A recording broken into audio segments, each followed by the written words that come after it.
Ini adalah kasus penculikan dan pelecehan seksual yang nyata. Pukul 2 tanggal 19 Juni tahun 1984. Lisa yang berusia 17 tahun pulang sendirian setelah shift malam. Tiba-tiba seorang pria melompat keluar dan menculiknya. Dia mengeluarkan pistol dan mengancamnya untuk tidak berbicara. Dia kemudian membawanya ke mobil terdekat. Buat dia membelakangi Anda dan tutup matanya. Mengatakan jika dia berani membuka matanya, dia akan membunuhnya. Untuk hidup, Lisa harus mengikutinya. Dia kemudian memperkosanya. Itu berakhir ketika Lisa sedang memperbaiki pakaiannya. Dia menggunakan kain merah untuk menutup matanya. Aku baru saja mengatakannya karena kamu sangat baik. Dia sangat menyukainya sehingga dia ingin membawanya pulang. Lisa tidak berani menolak. Saya hanya bisa terbaring putus asa di kursi kopilot. Biarkan dia menyeretmu pergi. Dia kemudian membawa Lisa ke sebuah rumah. Melalui celah itu samar-samar Lisa melihat dirinya sedang digiring menaiki tangga berkarpet hijau. Setelah memasuki kamar, ia memaksa Lisa melepas pakaiannya lalu menyeretnya ke kamar mandi seperti bayi ayam. Seolah tertular kebersihan. Dia terus-menerus menuangkan air ke Lisa. Setelah mandi, ia mendorong Lisa hingga terjatuh ke tanah dengan kasar. Menyiksa Lisa beberapa saat, lalu menutup matanya dan mengikat tangannya. Lemparkan dia ke tempat tidur. Lalu aku pun ikut berbaring di sampingnya. Dia mengeluarkan pistol dan mengancam Lisa. Hari-hari berikutnya harus taat. Jika kamu berani mempermainkannya, kamu akan segera membunuhnya. Selanjutnya, dia dengan lantang mengutuk bahwa tidak ada wanita baik di dunia ini. Mungkin dia mengalami trauma serius. Itu sebabnya aku benci wanita. Di sini, nenek Lisa melihat Lisa tidak pulang semalaman dan pergi ke kantor polisi untuk melaporkan kasus tersebut. Kalian pikir dia mengkhawatirkan Lisa? Sebenarnya tidak. 3 tahun lalu orang tua Lisa bercerai. Ibunya adalah seorang pecandu yang tidak ingin membesarkan Lisa. Jadi dia melemparkannya ke neneknya. Siapa sangka nenek malah lebih parah lagi. Seorang wanita tua berusia 70 tahun. Saya bertemu dengan seorang pacar yang 30 tahun lebih muda dari saya. Keduanya menganggur sepanjang hari. Memaksa Lisa untuk bekerja, yang belum cukup umur untuk bekerja. Hidup dengan gajinya sendiri. Kemarin adalah hari di mana Lisa menerima gajinya. Tapi aku tidak pernah melihatnya pulang. Mereka bahkan mengira Lisa sengaja bersembunyi. Tidak mau memberi mereka gaji. Itu sebabnya saya pergi ke polisi untuk meminta bantuan. Karena dia tinggal di keluarga yang busuk sejak kecil. Jadi sekarang meskipun aku harus menghadapi seorang pembunuh mesum. Anehnya, Lisa kembali tenang. Saat tidak dianiaya olehnya. Lisa selalu berpikir, bagaimana dia bisa lepas dari tangan iblis ini. Ini adalah hari ketiga setelah Lisa diculik. Ketika dia menyiksanya, dia tidak dapat melawan lagi. Bahkan menyentuh ringan wajah penjahatnya. Katakan padanya bahwa dia menganggapnya sangat tampan. Siap hidup bersama sebagai wanitanya. Kata-kata manis tersebut membuat pria yang pernah terluka itu jatuh cinta. Merasakan kehangatan yang telah lama hilang. Jadi dia melanggar aturan melepaskan ikatan Lisa dan berinisiatif memasak untuknya tanpa mengetahui bahwa ini adalah rencana Lisa. Dia menyentuh wajahnya untuk mengingat bentuk dan ciri-ciri penjahat itu. Mengucapkan kata-kata manis berarti mendapatkan kepercayaan. Begitu saja Lisa harus menanggung siksaan berulang kali. Akhirnya mendapat kesempatan untuk pergi ke kamar mandi sendirian. Dia segera melepas penutup matanya dan mengunci pintu. Tapi sialnya padahal aku sudah mencari kemana-mana. Toilet ini masih belum memiliki pintu keluar. Dia putus asa lagi. Tapi saat aku melihat diriku di cermin, dia tahu dia tidak bisa menyerah. Anda pasti harus keluar dari sini hidup-hidup. Jadi setelah menenangkan diri, dia meninggalkan sidik jarinya di mana-mana. Dari cermin hingga toilet. Saat ini, penjahat di luar mengetahui bahwa Lisa telah mengunci pintu. Dia dengan marah mengambil pistol dan bergegas masuk. Penjahat itu menangkap Lisa. Dia mengarahkan pistolnya dan berkata dia ingin membunuhnya. Lisa memohon dan berkata dia salah dan seharusnya tidak mengunci pintu. Dia juga mengatakan akan pergi dan menuangkan segelas air untuk menenangkan amarahnya. Baru pada saat itulah penjahat itu menjadi tenang. Saat akan menuangkan air, Lisa melihat dari sudut matanya dan melihat sebuah telepon di atas meja. Jadi di malam hari, menunggu penjahat tertidur, dia diam-diam berdiri. Hasilnya sebelum dia bisa memanggil polisi, dia ditemukan oleh penjahat. Mengatakan apapun sekarang tidaklah baik.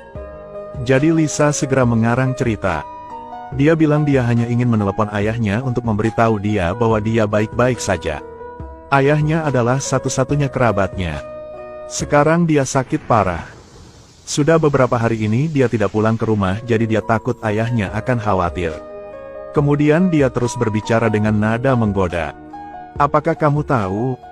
Kamu sangat mirip ayahku. Sangat mirip.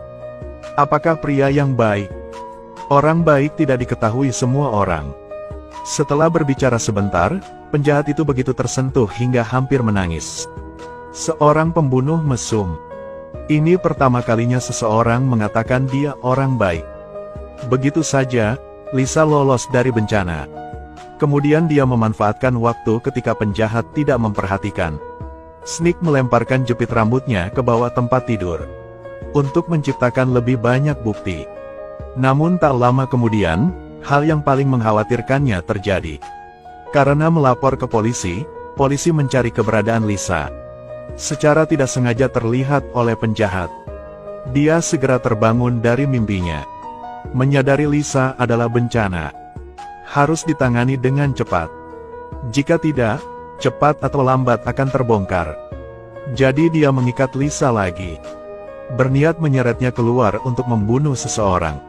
Kali ini, betapapun Lisa memohon, sia-sia saja.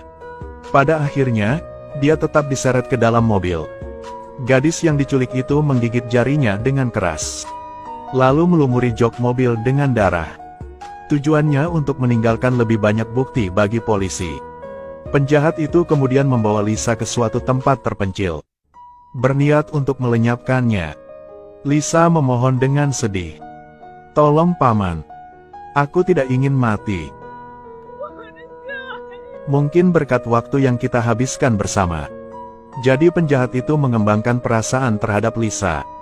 Melihat penampilan Lisa yang menyedihkan. Untuk pertama kalinya, dia merasa kasihan. Langgar aturan dan biarkan dia pergi.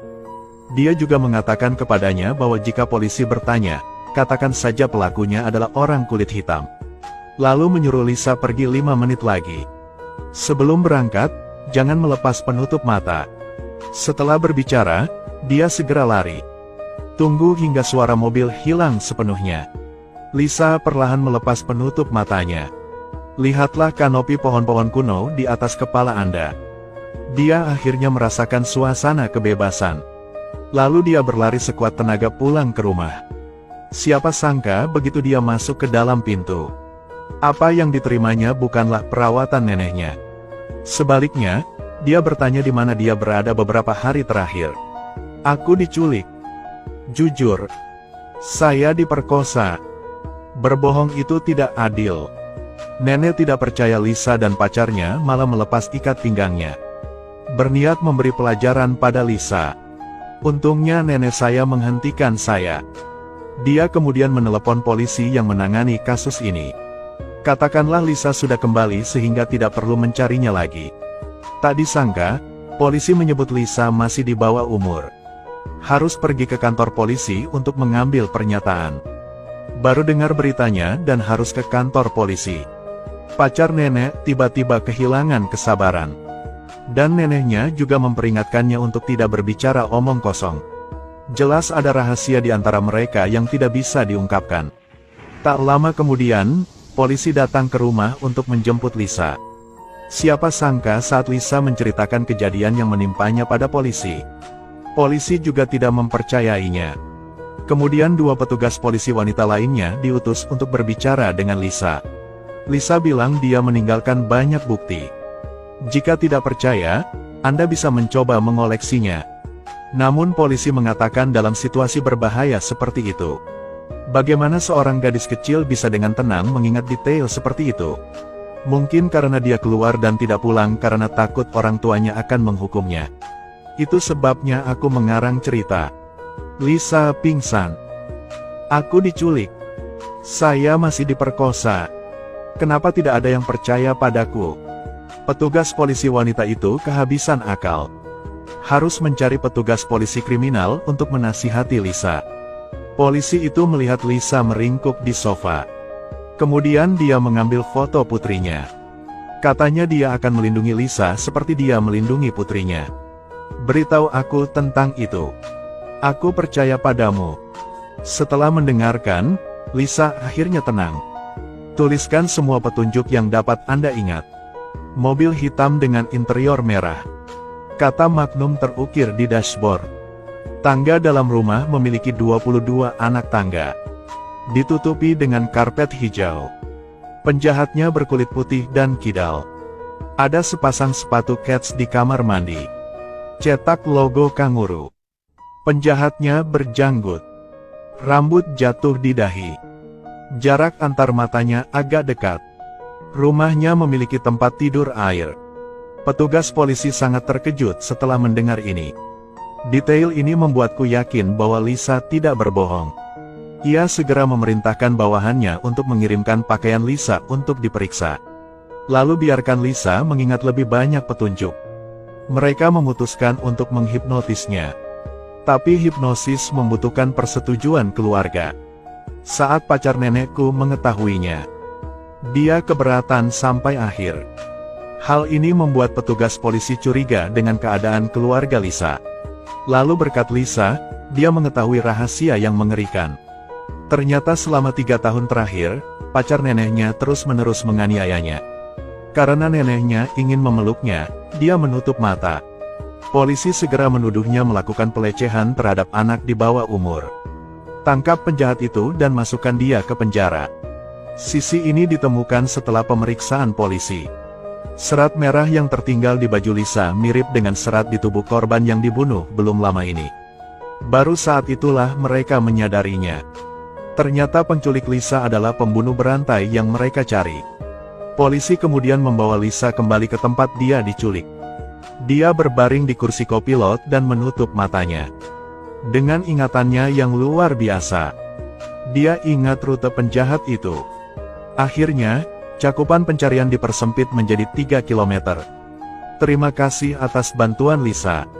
Polisi menggambar potret penjahat melalui kamera pengintai. Dengan sangat cepat targetnya teridentifikasi. Berhasil menangkap penjahat tersebut. Kemudian polisi pergi ke rumah penjahat.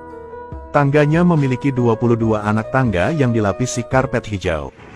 Jepit rambut di bawah tempat tidur, sidik jari di kamar mandi.